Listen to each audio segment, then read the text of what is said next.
Something's not right in Las Vegas. The Raiders were supposed to turn the corner this season, but now, the big question is shaking the entire fan base: is it time to bench Geno Smith? Because what we're seeing on the field doesn't look like leadership. It looks like confusion, frustration, and missed chances.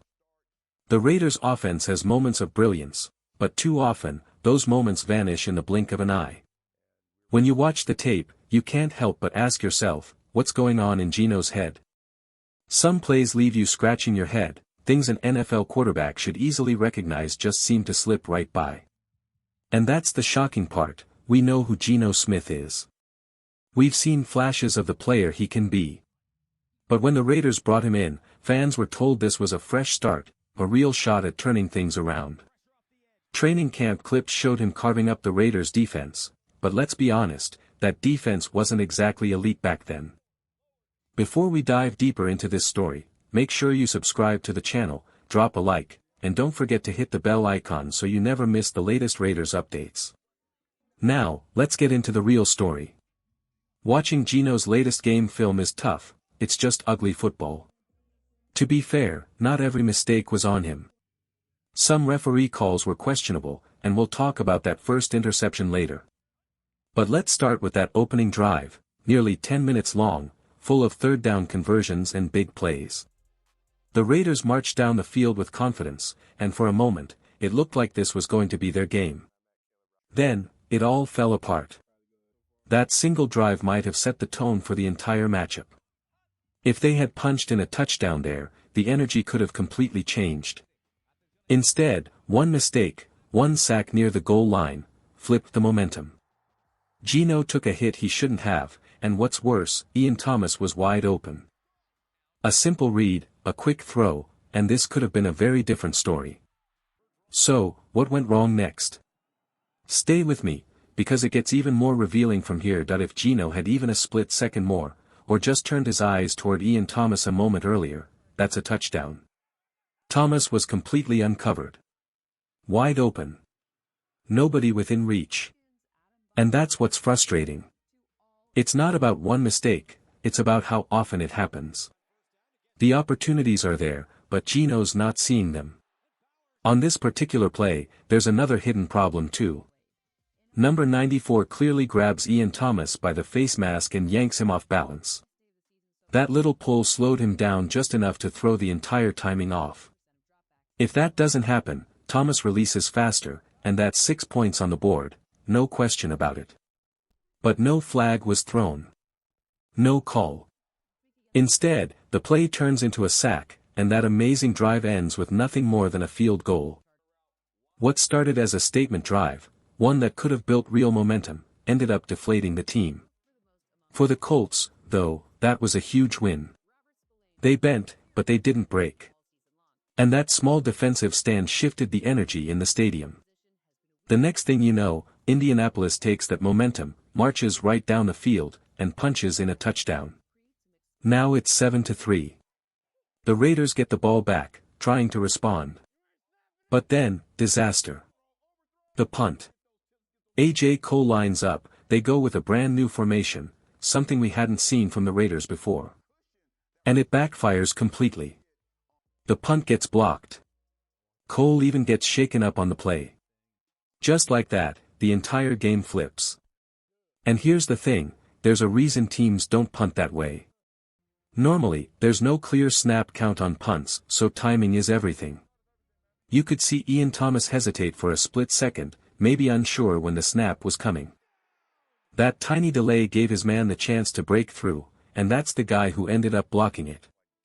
The Raiders had never lined up like that before, and now, we know why. It cost them dearly. Stay with me, because what happens after this moment says everything about where this team really stands. That blocked punt changed everything. It was the first time the Raiders had used that particular formation, and it showed. I went back and checked every other punt this season, and none looked like that one. Usually, the Raiders keep their tight ends and blockers a few steps behind the line, where they have space to react. It gives them time to read the rush and adjust. But in this setup, everyone was jammed up front. No depth. No vision. When that happens, it becomes a race. whoever explodes off the line faster wins. And the Colts won that race easily. That one mistake flipped the game upside down. The score was still 7-3 at the time. A clean punt could have forced the Colts to start deep in their own territory, but instead, the block handed them perfect field position. And just like that, boom, touchdown. Now it's 14-3, and the Raiders are suddenly playing from behind. To their credit, they didn't fold. On the next drive, with their backs against the wall, they fought back hard. Geno Smith led a solid push downfield, mixing in quick throws and big gains. Then came the spark, a 33-yard strike to Trey Tucker. It was the kind of play that makes you believe the comeback is possible. But here's the painful part, Tucker couldn't quite finish it. One missed cut, one defender left standing, and he gets tackled just short of the end zone. If he scores there, it's a 14-10 ball game. The Raiders would have been right back in it. Instead, 2 plays later, disaster strikes again. Geno's pass gets tipped, and intercepted. It's a moment every quarterback dreads, reading the play correctly, making the right decision, but still watching it all fall apart. Geno went to Jack Bech on that throw, and honestly, if the ball slips through that window cleanly, it's a touchdown. He made the right read, just couldn't execute it. And in football, sometimes that's all it takes, 1 inch off, and the entire game changes. Stay with me, because what happens next shows exactly why this team keeps breaking its own heart. That tipped pass changed everything. What could have been a 14-10 game suddenly slipped away, and just like that, the Raiders were still trailing 14-3. The interception was meant for Jack Bech, who, by the way, saw more snaps in this game than Dante Thornton, and honestly, it's about time. Bech looks sharper, more confident, and more reliable right now. Yet it's hard not to shake your head at some of the decisions this coaching staff has made lately. From questionable rotations to odd lineup calls, it feels like Pete Carroll is overcomplicating things that shouldn't be complicated. Playing Brock Bowers when he clearly wasn't ready. That's risky for his health and pointless for the team. Benching Raheem Mostert just because he can't play special teams. That's not strategy, that's stubbornness. All of it adds up. And now, Carroll faces the biggest decision of them all, should the Raiders finally bench Geno Smith? Because at this point, it's not just about one bad throw or one bad game. It's about patterns, repeated mistakes, missed reads, and lost confidence. After that interception, the score eventually stretched to 20-3. Still, the game wasn't over. There was time, there was a chance, all they needed was one strong drive to make it 20-10 and wake up the defense. But that never happened. The Raiders got the ball to start the second half, and went 3 and out. And that third down play was the breaking point. Geno tossed one deep toward Jack Bech, but the ball drifted out of bounds. No real shot to catch it. No chance to fight for it. Even worse, Carter Menon, the fourth-string tight end, was wide open underneath. Nobody near him. It's the kind of easy completion that keeps drives alive. But Geno never even looked his way. That's the problem right now. He's locking in on one target, ignoring what's developing around him. Chip Kelly actually drew up a perfect route combination on that play, a clever rub concept that freed the tight end completely. It worked exactly as designed. The only thing missing was the quarterback's eyes. It's those missed details, those blind spots, that are quietly breaking this team. Stay with me, because the next few drives show whether the Raiders are truly falling apart, or fighting back. If Geno Smith just looks beyond Jack Bech, if he simply takes that extra second to read the field, the Raiders might have changed the entire game. Because right there, a wide-open tight end was begging for the ball. That's not just a missed first down, that's a potential 30-yard gain wiped out because Geno locked his eyes on one man. And that's what kills you as a fan. Those aren't just incomplete passes, they're opportunities thrown away. The Raiders had a chance to fight back, but instead, they punted again. And with A.J. Cole injured, Daniel Carlson had to handle the punting duties. The result? A short, ugly kick that barely traveled 30 yards. The Colts took advantage immediately, another touchdown. Suddenly, it's 26-3. The game feels done. But the Colts weren't finished. They wanted to send a message. And to be fair, they did it beautifully. Their defensive coordinator dialed up something smart, something designed to mess with Geno's head, a disguised coverage called Bait 2. It looks like cover 6 before the snap, which is exactly what Geno read. He thought he had the defense figured out. The Colts knew he'd think that. So when the ball was snapped, everything changed. A slot corner blitzed, the linebacker dropped into the hook zone, and Geno thought he could fit the ball right over him. But this wasn't a real cover 6, it was a trap. The corner peeled off, jumped the route meant for Thornton, and picked it clean. Perfect disguise. Perfect timing. And Geno walked right into it. At that point, you could see it in his body language: frustration, confusion, disbelief. Plays like that don't just kill drives, they crush confidence. And honestly, the Colts didn't even need that interception. The scoreboard already told the story, 26-3, and the Raiders looked finished. But that one last pick said everything about where this team stands right now: outplayed, outcoached, and out of answers. Stay with me, because what unfolds next might just decide Geno Smith's future in Las Vegas. That interception was the final nail in the coffin. The Colts started at the Raiders' 5-yard line, punched it in, and that was it, game over. But what's really painful isn't just the score. It's how it all unraveled, one small mistake after another from Geno Smith. You watch the film and it's right there: he's missing Carter wide open on a swing. He's getting baited into easy interceptions. He's holding the ball too long and taking sacks he has no business taking. There was one that really stood out: 2nd and 5. The Raiders are trying to build some rhythm, and instead of throwing it away or checking down, Geno takes a 6-yard sack. Suddenly, it's 3rd and 11. That's not just a bad play, that's drive-killing decision-making. And it didn't stop there.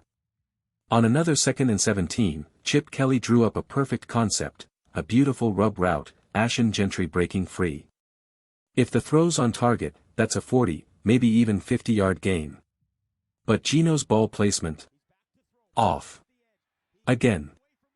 Gentry never even gets the chance to turn upfield. It's those moments that separate efficient quarterbacks from game changers, and Geno's not making the throws that count. We've seen it before too. Short passes sailing high, slants dying behind the receiver, screens thrown too far inside. People love to quote completion percentage, but that number lies. It hides the truth. Because hitting 70% of your throws means nothing if your receivers have to stop, twist, or reach back every time. It's not about just completing the pass, it's about putting it where it needs to be. And that's where Geno keeps coming up short. The missed opportunities pile up: red zone looks to Trey Tucker off target, a potential touchdown to Gentry flying over his head. Every drive tells the same story: great design, open receivers, and a quarterback who just can't deliver. That overthrow to Alshon Gentry said everything. Geno Smith knew exactly where the ball needed to be, in stride, leading his receiver. But instead, it sailed over his head. And then came the Trey Tucker play: 1st and 10, wide open lane. If that ball's placed just a few inches in front, Tucker catches it on the move and probably walks it into the end zone. At worst, he's tackled at the 1-yard line. But once again, Geno knew the read. He knew the timing. He just couldn't execute. And that's what's becoming the story of this season: the difference between knowing what to do and being able to do it when it matters. And it keeps getting worse. We've seen the interceptions, but there should have been more. There was another red zone throw, straight toward Nick Cross, the safety. Cross was standing right there, no disguise, no trick, and somehow, Geno still tried to force it. The Colts dropped the pick, but that doesn't change what it was: another near disaster. You look back across the tape, and you can count 5, maybe 6 dropped interceptions already this year. The guy could easily have 15 turnovers by now, and 9's already bad enough. That's not bad luck. That's who he's been. So now the Raiders have a decision to make. Do you keep pushing with Geno and hope something suddenly clicks? Or do you accept what everyone's starting to see: that this just isn't working. Because the schedule doesn't get easier. The Titans are next, and while their offense isn't special, their defense is. That front seven is mean, disciplined, and relentless. They don't give up points easily, and against a struggling quarterback like Geno, they'll smell blood. If we're being honest, that could be another game where the opponent gets 14 free points just off his mistakes.